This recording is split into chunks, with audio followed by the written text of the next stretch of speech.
Good morning students. हम लोग geography का चैप्टर कृषि पढ़ रहे थे। उसी में हम आगे देखेंगे मुख्य फसलें। मिट्टी, जलवायु और कृषि पद्धति में अंतर के कारण देश के विभिन्न क्षेत्रों में अनेक प्रकार की खाद्य और अखाद्य फसलें उगाई जाती हैं। ठीक है, खाने वाली फसलें और नहीं खाने वाली दोनों तरीके की फसलें उगाई जाती हैं। भारत में उगाई जाने वाली मुख्य फसलें चावल, गेहूँ, मोटे अनाज, दालें, चाय, कॉफ़ी, गन्ना, तिलहन, कपास और जूट इत्यादि। चावल। भारत में अधिकांश लोगों का खाद्यान्न चावल है। हमारे देश चीन के बाद दूसरा सबसे बड़ा चावल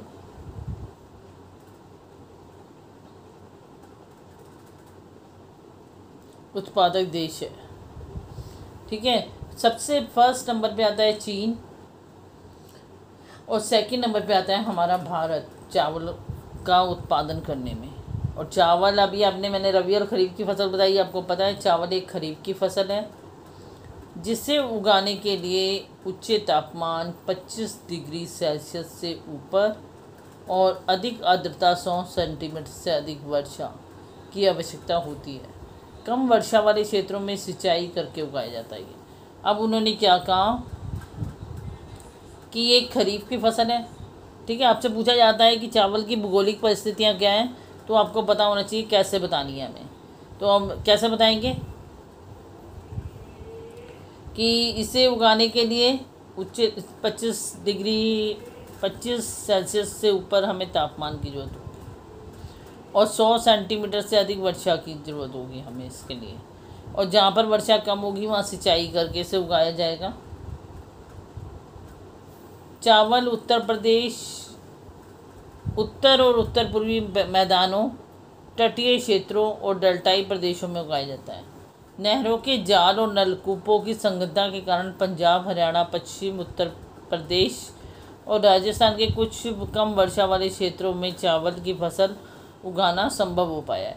अब उन्होंने कहा ज़्यादातर तो ये उत्तर पूर्वी मैदान में या तटीय क्षेत्रों पे, डेल्टाई क्षेत्रों प्रदेशों में उगाया जाता है। लेकिन कह रहे हैं कि वो नहर वगैरह, नलकूपों वगैरह की हेल्प से, ठीक है, क्या हो गया, ये पंजाब, हरियाणा, पश्चिम उत्तर प्रदेश, राजस्थान, जहाँ कम वर्षा वाले क्षेत्र हैं वहाँ पर भी इन्हें उगाना संभव कर दिया है। इसके बाद आता है गेहूँ। गेहूँ भी खाद्यान्न फसल है। ठीक है, और ये दूसरी महत्वपूर्ण खाद्यान्न फसल हम मानते हैं। सबसे पहले नंबर पे हमने चावल को माना, दूसरे पे हमने गेहूँ को माना, और जो देश के उत्तर और उत्तर पश्चिमी भागों में पैदा की जाती है। उत्तर और उत्तर पश्चिमी भागों में आ जाएगी ये। रबी की फसल है, ये तुम्हें पता ही है, गेहूँ रबी की फसल है और चावल खरीफ की। रबी की फसल को उगाने के लिए शीत ऋतु और पकने के लिए खिली धूप की आवश्यकता होती है।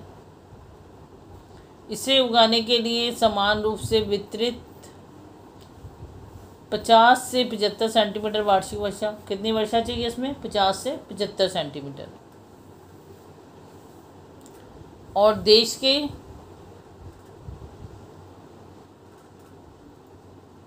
देश में गेहूँ उगाने वाले दो मुख्य क्षेत्र, उत्तर पश्चिम में गंगा सतलुज का मैदान और दक्कन का काली मिट्टी वाला प्रदेश। पंजाब, हरियाणा, उत्तर प्रदेश, बिहार, राजस्थान और मध्य प्रदेश के कुछ भाग गेहूँ पैदा करने वाले मुख्य राज्य हैं। ठीक है, अब गेहूँ पैदा करने वाले मुख्य राज्य याद होने चाहिए आपको। कितनी वार्षिक वर्षा की ज़रूरत होती है, कितने तापमान की ज़रूरत होती है। ठीक है, 50 से 75 सेंटीमीटर खिली धूप चाहिए इसके लिए, शीत मौसम चाहिए इसके पकाने के लिए। तो ये सब चीज़ें आपको पता होनी चाहिए, क्योंकि क्या पूछा जाता है बेटा, पूछा जाता है कि दो खाद्यान्न फसलों के नाम बताइए और उनकी विशेषताओं का वर्णन कीजिए, ऐसे करके क्वेश्चन आता है। तो तब आप क्या बताते हैं, दो खाद्यान्न फसलें कौन सी हैं हमारे पास, गेहूँ और चावल, और दोनों की फिर विशेषताएं लिखनी पड़ती हैं आपको। किस मौसम में बोई जाती हैं, कितनी वार्षिक वर्षा की ज़रूरत होती है, भौगोलिक परिस्थितियाँ उनकी बतानी होती हैं, किन राज्यों में उगाई जाती हैं। ठीक है, तो ये सब चीज़ें आपको आनी चाहिए। मोटे अनाज ज्वार, बाजरा और रागी भारत में उगाए जाने वाले मुख्य मोटे अनाज हैं। यद्यपि इन्हें मोटा अनाज कहा जाता है, परंतु इसमें पोषक तत्वों की मात्रा अत्यधिक होती है। अब कहने कि किसको कहते हैं हम, ज्वार हो गया, बाजरा हो गया, रागी हो गई, ये जो सारे हैं ये इन्हें हम कहेंगे मोटे अनाज। अब कहने को हम इन्हें मोटा अनाज कह देते हैं, लेकिन अगर हम सही उसमें देखें तो पोषक तत्व बहुत ज़्यादा होते हैं इसके अंदर।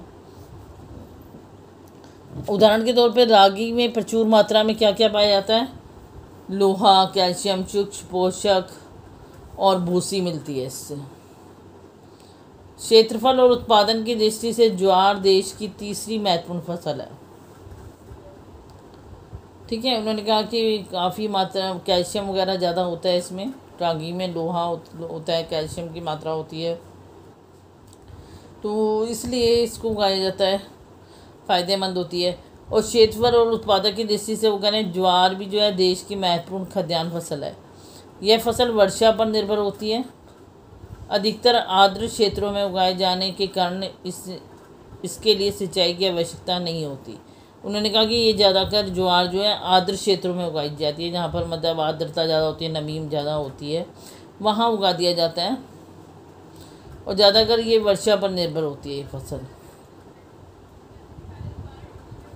ठीक है, तो उन्होंने कहा सिंचाई की जरूरत नहीं पड़ती अगर हम आर्द्र भूमि में से बोते हैं तो। महाराष्ट्र राज्य इस फसल का सबसे बड़ा उत्पादक है और सबसे ज़्यादा ज्वार जो है महाराष्ट्र में, ठीक है, उगाई जाती है। महाराष्ट्र सबसे ज़्यादा ज्वार का उत्पादन करता है। इसके अलावा कर्नाटक हो गया, आंध्र प्रदेश हो गया, मध्य प्रदेश हो गया, इसके अन्य उत्पादक राज्य हैं। इसके अलावा कर्नाटक, आंध्र प्रदेश, मध्य प्रदेश में भी इसे उगाया जाता है। ठीक है, अब बारी आ रही है बाजरे की। बाजरा यह बलुआ और उथली काली मिट्टी पर उगाया जाता है। राजस्थान बाजरा का सबसे बड़ा उत्पादक राज्य है और उत्तर प्रदेश, महाराष्ट्र, गुजरात और हरियाणा इसके अन्य मुख्य उत्पादक राज्य हैं। अब उन्होंने कहा बाजरे को हम किस में बोते हैं, बलुआ और काली मिट्टी में, जिसमें बालू हो और काले रंग की काली मिट्टी हो जाए।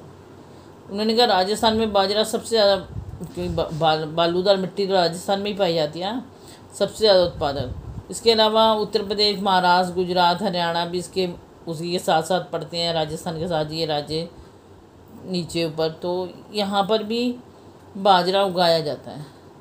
रागी जो है शुष्क प्रदेशों की फसल है। ये लाल, काली और बलुआ और दोमट और उथली काली मिट्टी में अच्छी तरह उगाई जाती है। रागी को भी इन्हीं भाई जो उन्होंने कहा काली मिट्टी और बलुआ मिट्टी, दोमट सब मिट्टियों में हो जाती है ये। और कर्नाटक जो है रागी का सबसे बड़ा उत्पादक राज्य है। इसके बाद तमिलनाडु दूसरा प्रमुख उत्पादक राज्य है। इन राज्यों के अलावा हिमाचल प्रदेश, उत्तराखंड, सिक्किम और झारखंड और अरुणाचल प्रदेश में भी रागी महत्वपूर्ण फसल है। ठीक है, आज के लिए इतना ही। इसके पॉइंट्स निकालेंगे सभी। ठीक है, रागी किस मौसम में होती है, कहाँ कहाँ होती है, ठीक है, मुख्य रूप से, और ऐसे ही ज्वार का आप लोगों ने। और आज के लिए इतना ही, से अच्छी तरह रीड करेंगे और इसमें से पॉइंट्स निकालेंगे। नेक्स्ट क्लास में इससे आगे करेंगे। थैंक्स।